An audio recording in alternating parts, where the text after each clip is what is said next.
This topic focuses on the cognitive skills that tend to enable critical thinking. Let's take some time now to look at these ideas in detail. We can define critical thinking as follows. Critical thinking is the process of purposeful, self-regulatory judgment. This process gives reasoned consideration to evidence, contexts, conceptualizations, methods, and criteria. This is the definition developed in the Delphi Report, a large global multidisciplinary study commissioned by the American Philosophical Association in 1990. The Delphi Report, written by Dr. Peter Fazione and colleagues, identified 6 cognitive skills that give rise to critical thinking: interpretation, analysis, meaning, valuation, inference, explanation, and self-regulation. Let's define each of these terms now. Interpretation means to comprehend the meaning or significance of something. For example, one could interpret the quality of a healthcare media campaign. Analysis means to identify the intended or actual relationships among concepts and information. For example, we could analyze a health program in terms of its intended health benefits or its strength as a prevention strategy. Evaluation means to assess the credibility of statements or to assess the logical strength of statements. For example, when we see a new claim about the merits of a certain diet, we might evaluate the claims being made based on our background knowledge of nutrition or based on reading other articles. To infer means to identify evidence needed to draw reasonable conclusions, to form hypotheses, or to deduce the consequences of evidence. For example, if people at risk of cardiovascular disease show improved health outcomes when they participate in an ongoing exercise program, we might infer that an active lifestyle is beneficial for individuals at risk of cardiovascular disease. To explain means to state the reasons of one's reasoning or to justify that reasoning. For example, I could explain why I believe an active lifestyle is beneficial for people at risk of cardiovascular disease by citing evidence on the effects of exercise on weight, blood pressure, or life expectancy. Self-regulation refers to consciously monitoring one's own cognitive activities, that is, to be aware of one's own critical thinking. The Delphi Report went even further and described 16 critical thinking cognitive subskills, with 2 or 3 relating to each of the cognitive skills we just discussed. Let's dive a little deeper into the 16 critical thinking subskills.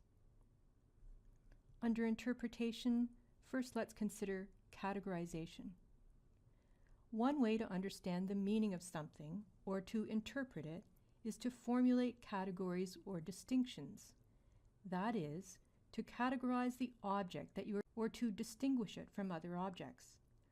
This helps you to develop frameworks for understanding. We can form categories or distinctions using the cognitive skills of compare and contrast. Compare and contrast are very important cognitive skills in critical thinking. For example, I've gone to 3 dentists in the past 10 years. My original dentist, a new dentist whose office was closer to my house, and a 3rd dentist who has advanced facilities for dental crowns. I knew my dentist was very good, but it was not until I experienced the other 2 dentists and compared and contrasted my dentist with them in terms of technical skills and clinical reasoning that I understood that my dentist is not only very good, he's outstanding in terms of his clinical insights and decision-making relating and decision-making relating to clinical dentistry. Comparing and contrasting him with the other two dentists allowed me to better interpret his practices and attach new and more critical meaning to my dentist. This example illustrates the power of compare and contrast. Next, decoding significance. Another approach to understanding the meaning of something is to detect and describe its functions or purposes, that is, to decode its significance. For example, children and adults may not be motivated to use dental floss. Do you think they could describe the function or purpose of dental floss as distinct from the function of a toothbrush? Perhaps not. Perhaps if people understood the significance of the dental floss in terms of cleaning the surfaces between the teeth, the very surfaces that toothbrushes can't access, frequent sites of decay, perhaps that greater awareness of the purpose of dental floss would lead people to see dental floss in a new light. That is, to attach meaning to dental floss that they hadn't previously appreciated. They would have a new, critical understanding of the importance of dental floss in preventing tooth decay. Clarifying meaning also leads to interpretation. This is the practice of paraphrasing or making explicit and removing confusing, unintended vagueness or ambiguity. Let's take another look at the definition of critical thinking presented above. It appears that the authors of the Delphi report put a great deal of thought into this carefully worded, precise definition. No doubt they gained new insight into the meaning of critical thinking as they crafted this precisely worded, comprehensive, and explicit definition. This suggests that careful expression, through writing, can enhance critical thinking. Recall that analysis means to identify the intended and actual relationships among concepts and information. The cognitive skill of analysis involves carefully examining ideas by defining terms and comparing or contrasting terms or ideas. For example, a cancer program might be focused on screening versus early diagnosis versus diagnosis. A cardiac program might be focused on prevention or rehabilitation. In both these cases, it's important to define the terms as a foundation for valid analysis. Taking the time and effort to care for terms is essential to being able to analyze concepts and information. Next, detecting arguments. Analyzing a program or plan or concept also requires that you determine whether statements are intended to express an opinion or a point of view. For example, in the example above relating to the cognitive skill of inference, we said that if people at risk of cardiovascular disease show improved health outcomes when they participate in an ongoing exercise program, we might infer that an active lifestyle is beneficial for individuals at risk of cardiovascular disease. You may have detected that these statements expressed a point of view or opinion, that is, that exercise is beneficial to health. After first detecting an argument or point of view, the next step is to critically analyze the argument by identifying and differentiating the intended main conclusion, the reasons advanced in support of the main conclusion, further premises and reasons advanced as backup, additional unstated assumptions, and the overall. This analytic approach is very important in healthcare and health research in that it provides an approach to identifying best evidence and differentiating it from weak evidence or opinion. These distinctions are essential in terms of providing a sound basis for decisions regarding investments in health services, health systems, and health policy. Recall that evaluation means to assess the credibility of statements or to assess the logical strength of statements. Evaluation involves, first, assessing claims, That is, recognizing the factors relevant in assessing the degree of credibility of information or opinion. For example, consider the factors that would be relevant in assessing the credibility of the claim that a healthy breakfast improves school-based achievement among elementary school children. Relevant factors would include what is meant by the term healthy breakfast, demographic considerations arising from the fact that school-age children are a heterogeneous group in terms of socioeconomic context, the definition of school-based achievement, for example, standardized tests versus social engagement, to name a few. In a similar vein, evaluation involves judging whether the basis for an argument justifies accepting it as true. An argument is often comprised of a series of statements that are related to each other. Assessing arguments includes assessing the validity of the relationships between the steps of the argument. Does Statement 1 provide a logical basis for Statement 2? Does Statement 2 provide sufficient logical foundation for Statement 3 of the argument? Recall that inference means forming hypotheses based on knowledge.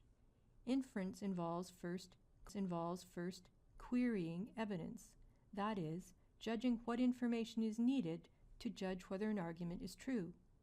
Consider the argument that cigarette smoking is a risk factor for cardiovascular disease and therefore cigarette smoking reduces life expectancy. To judge this argument, one would need to have evidence supporting, first, increased rates of cardiovascular disease among people who have a history of smoking, and two, reduced life expectancy among individuals with cardiovascular disease. Inference also involves formulating multiple alternatives for resolving a problem. This can also be thought of as divergent thinking. Consider the example that people in remote regions of Ontario have less access to certain health services than people in urban centres. One approach to this would be to provide incentives to health professionals to practice in remote regions of Ontario.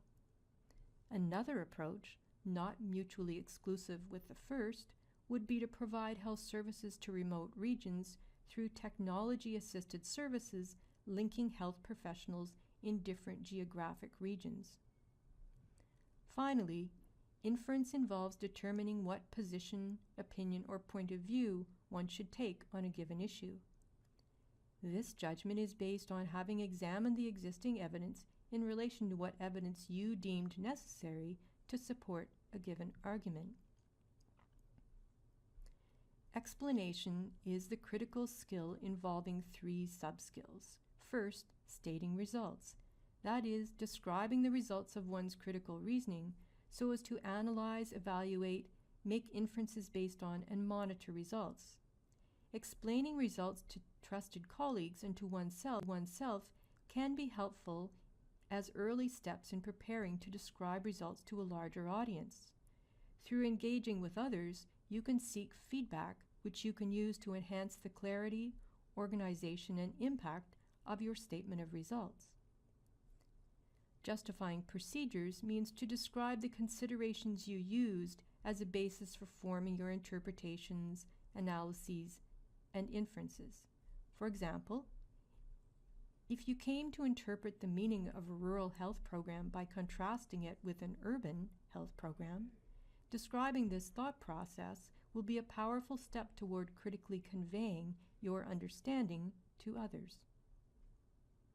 Presenting arguments means to give reasons why you have accepted a point of view or made a judgment in terms of the evidence you considered and the logical reasoning you used in examining the evidence.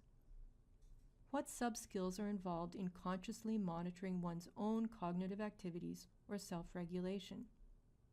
First, it is particularly important to reflect on one's own reasoning and verify both the results produced and the correct application of the cognitive skills involved.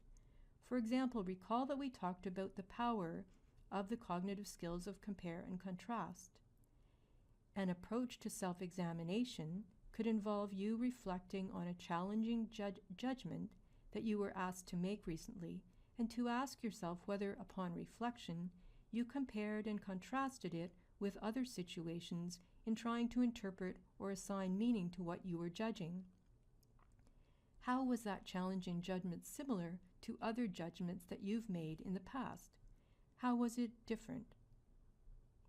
Second, where self-examination reveals errors, a critical approach involves designing a approach that you can adopt to remedy or correct, if possible, those mistakes and their causes. For example, if upon reflection you realize that you tend to make judgments before you fully define the terms of an issue, you might work on coaching yourself to pause and write out the key terms of the issue at hand, and then ask yourself which of those you may not fully understand.